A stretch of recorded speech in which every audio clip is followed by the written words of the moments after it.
അപ്പോൾ നമ്മൾ ആ ഇംഗ്ലീഷിലുള്ള ഫസ്റ്റ് ചാപ്റ്റർ അടിപൊളിയായിട്ട് അതിൻ്റെ പാർട്ട് 1 ഒക്കെ പഠിച്ചിട്ടിരിക്കുകയാണല്ലേ. അപ്പോൾ ആ മിസ് ഒരു കുട്ടി വീഡിയോ കൊണ്ടാണ് വന്നിട്ടുള്ളത്. ഇതിലാകെ 3 പിക്ചേഴ്സ് മിസ് തരുന്നുണ്ടാവും കേട്ടോ. ആ പിക്ചേഴ്സിൽ എന്തൊക്കെ കാര്യങ്ങളാണ് നിങ്ങൾ കാണുന്നത്, അവരെന്താ ചെയ്യുന്നത് എന്നുള്ള കാര്യമാണ് നിങ്ങൾ പറയേണ്ടത്. ഓക്കെ, റെഡി അല്ലേ? അപ്പോൾ നമ്മൾ കഴിഞ്ഞ ക്ലാസ്സിൽ കണ്ടിട്ടുണ്ടായിരുന്നു, പാർട്ട് 1 കണ്ടിട്ടുണ്ടായിരുന്നു, നമ്മുടെ ദിൽനേനും ഇസാക്കിനും നമ്മൾ പരിചയപ്പെട്ടില്ലേ. അപ്പോൾ എൻ്റെ മക്കൾക്ക് എല്ലാവർക്കും ഇഷ്ടമായോ അവരെ എന്നുള്ള കാര്യം ഒന്ന് കമൻറ്റ് ബോക്സിൽ പറയാം കേട്ടോ. Okay, yes. അപ്പം നമ്മൾ ആ സ്റ്റോറിയിൽ എന്തൊക്കെ കാര്യങ്ങളെ കണ്ടേന്ന് ഓർത്തെടുക്കാൻ പറ്റുന്നുണ്ടോ? എന്തൊക്കെയായിരുന്നു? ദിൽനയും ഇസാക്കും കളിച്ചുകൊണ്ടിരിക്കുകയായിരുന്നു. പിന്നെ പെട്ടെന്ന് മഴ വരുന്നു എന്ന് പറഞ്ഞിട്ട് 2 പേരും വീടിനകത്തേക്ക് ഓടുന്നുണ്ടായിരുന്നു അല്ലേ. എന്നിട്ട് പിന്നെ അവരെന്ത് ചെയ്തു? കുക്കീസ് കണ്ടു, കുക്കീസൊക്കെ എടുത്ത് കഴിച്ചു. പിന്നെ അമ്മേനെ വിളിച്ചു കഴിഞ്ഞപ്പോഴാണ് അമ്മയുടെ റിപ്ലൈ ഒന്നും കേൾക്കുന്നില്ല. സോ അവരൊക്കെ ആകെ വെറീഡായി അല്ലേ. തിരിച്ച് വന്ന് ലിവിങ് റൂമിൽ നോക്കിയപ്പോൾ എന്താ കണ്ടത്? നമ്മുടെ ഇസാക്കിൻ്റെയും ദിൽനയുടെ അമ്മ താഴെ വീണ് കിടക്കുന്നുണ്ടായിരുന്നു എന്നുള്ളത് നമ്മൾ കണ്ടു അല്ലേ. പിന്നെ ഇവർ വിളിക്കുന്നുണ്ട്, പക്ഷെ അമ്മ എഴുന്നേൽക്കുന്നില്ല. അപ്പം അമ്മ എഴുന്നേൽക്കാണ്ടായപ്പോൾ എന്താ ചെയ്തു? ആ കുട്ടികൾക്ക് സങ്കടമായി. അവരെന്ത് ചെയ്യും? നമ്മളെ പോലെ തന്നെ ടെൻഷൻ അടിച്ചിട്ട് എന്ത് ചെയ്യും? കരയും. ഇതൊക്കെ നമ്മൾ കണ്ടു. പക്ഷെ പിന്നെ അവസാനം നമ്മുടെ ദിൽനക്കുട്ടിക്ക് എന്ത് കിട്ടി? ഒരു ധൈര്യം കിട്ടി എന്നൊക്കെ നമ്മൾ പഠിച്ചില്ലേ. അങ്ങനെ അമ്മമ്മയുമായിട്ട് കളിക്കുന്ന ഒരു ഗെയിം അവൾക്ക് ഓർമ്മ വരുന്നുണ്ട് അല്ലേ. അപ്പോൾ നമ്മൾ ഇന്ന് ചെയ്യാൻ പോകുന്നത് ഇത്രത്തോളം നമ്മൾ പഠിച്ചു കഴിഞ്ഞു. പാർട്ട് 1 നമ്മൾ പഠിച്ചു കഴിഞ്ഞു. ഇനി ബാക്കി നമ്മൾ അടുത്ത ക്ലാസ്സിന് പഠിക്കും. അതിനു മുമ്പായിട്ട് നിങ്ങൾ ചെയ്യേണ്ട കാര്യം മിസ് പറഞ്ഞുതരാം. ഇവിടെ മിസ് 3 പിക്ചേഴ്സ് ആണ് നിങ്ങൾക്ക് വേണ്ടി കൊണ്ടുവന്നിട്ടുള്ളത്. ഈ ഒരു പിക്ചർ നോക്കുമ്പോൾ ദിൽനക്കുട്ടിയും അതുപോലെ തന്നെ ഇസാക്ക് കുട്ടനും ഇരുന്ന് കളിക്കുന്നുണ്ട് അല്ലേ. ഈ ഒരു പിക്ചറിൽ അവരെന്താണ് ചെയ്യുന്നത്, അവർ ചെയ്യുന്ന ക്രിയ അല്ലെങ്കിൽ ചെയ്യുന്ന കാര്യം എന്താണ് എന്നുള്ളത് നമ്മൾ എഴുതണം. Okay, yes. അപ്പോൾ അതിൻ്റെ വലിയ ക്ലാസ്സിലേക്കൊക്കെ പോകുമ്പോൾ എൻ്റെ കുട്ടികൾ അതിൻ്റെ പേരൊക്കെ പഠിക്കും കേട്ടോ. വേർബ്സ് എന്നൊക്കെ പറഞ്ഞിട്ട് പഠിക്കും. നിങ്ങൾ തന്നെ ടെക്സ്റ്റ് ബുക്കിലും ഇതുപോലെ തന്നെ പിക്ചേഴ്സ് കൊടുത്തിട്ട് എഴുതാനൊക്കെ ക്വസ്റ്റ്യൻ വരുന്നുണ്ട്. അപ്പോൾ ഇത് മിസ് ഉണ്ടാക്കിയിട്ട് കൊണ്ടുവന്നാണ്. അപ്പോൾ കറക്റ്റായിട്ട് പറയാൻ പറ്റുന്നുണ്ടോ നോക്കുക. എന്താണ് അവർ ചെയ്യുന്നത്? കളിക്കുകയാണ് അല്ലേ. അപ്പോൾ കളിക്കുക എന്ന് പറയുമ്പോൾ എന്താണ് ഇംഗ്ലീഷിൽ പറയാന്നുള്ളത് വേഗം തന്നെ നമ്മുടെ കമൻറ്റ് ബോക്സിൽ ഒന്ന് കമൻറ്റ് ചെയ്യാം കേട്ടോ.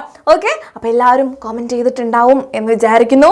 നമുക്ക് നോക്കിയാലോ. വീഡിയോ ഒന്ന് പോസ് ചെയ്തിട്ട് കമൻറ്റ് ചെയ്ത് കഴിയുമ്പോൾ നോക്കുക കേട്ടോ വീഡിയോ. യെസ്. അപ്പോൾ കളിക്കുക എന്നുള്ള വേർഡാണ് അല്ലേ. അപ്പോൾ കളിക്കുക നമുക്ക് എല്ലാവർക്കും കളിക്കാൻ ഇഷ്ടമാണ്. അപ്പോൾ കളിക്കുക എന്നുള്ള വേർഡിനെ നമ്മൾ ഇംഗ്ലീഷിൽ എന്ത് പറയും? പ്ലേയിങ് അല്ലേ.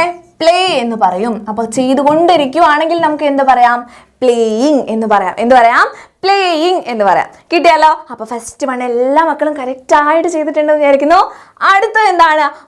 അമ്മ വീണ് കിടക്കുന്നു. അമ്മേനെ വിളിച്ചിട്ട് എഴുന്നേൽക്കുന്നില്ല എന്ന് കാണുമ്പോൾ ഇസാക്കുട്ടൻ പാവം കരയുന്നുണ്ട് അല്ലേ.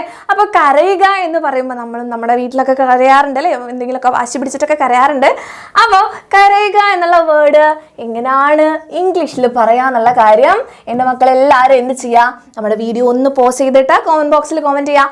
ഓക്കെ, അപ്പോൾ ഇവിടെ എന്താണ് ചെയ്യുന്നത്? ഇസാക്ക് കരഞ്ഞുകൊണ്ടിരിക്കുകയാണല്ലേ. അപ്പോൾ ഇപ്പോൾ ചെയ്തുകൊണ്ടിരിക്കുവാണ്. നമുക്ക് എന്ത് പറയാം? ശരിക്കും കരയുക എന്നുള്ള വേർഡ് എന്താ പറയുക? എല്ലാവരും കമൻറ്റ് ബോക്സിൽ ചെയ്തിട്ടുണ്ടാവുമായിരിക്കുന്നു, കമൻറ്റ് ചെയ്തിട്ടുണ്ടാവും എന്ന് വിചാരിക്കുന്നു. നമുക്ക് എഴുതാം ക്രൈ എന്ന് എഴുതാം. എന്താണ്? ക്രൈ. അപ്പോൾ അങ്ങനെ ചെയ്തുകൊണ്ടിരിക്കുന്ന കാരണം നമുക്ക് എന്ത് പറയാം? ക്രൈയിങ്. ഓക്കെ, ക്രൈയിങ് എന്ന് പറയാം. ക്ലിയർ ആയല്ലോ? തേർഡ് 1 ലാസ്റ്റത്തെയാണ്. എന്താ ചെയ്യുന്നത്? ദിൽനക്കുട്ടി ഇസാക്കിൻ്റെ ചേച്ചിയാണല്ലേ. അപ്പോൾ ഇസാക്കിന് എന്ത് ചെയ്യുന്നു? ഡോണ്ട് വറി, അമ്മ എഴുന്നേക്കും എന്നൊക്കെ പറഞ്ഞാൽ ആശ്വസിപ്പിക്കുന്നുണ്ട്.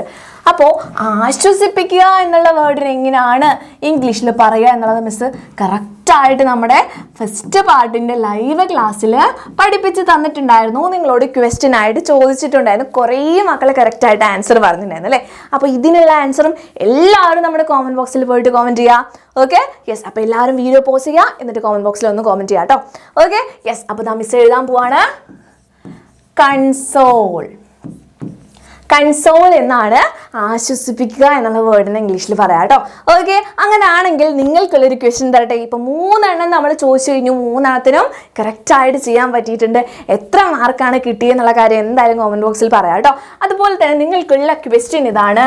ധൈര്യം എന്നുള്ള വാക്ക് നമ്മൾ പഠിച്ചിട്ടുണ്ടായിരുന്നില്ല ഈ ഒരു ചാപ്റ്ററിൽ.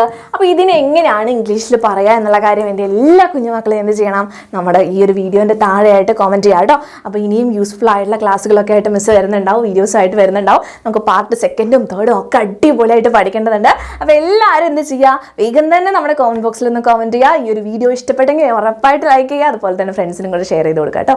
താങ്ക്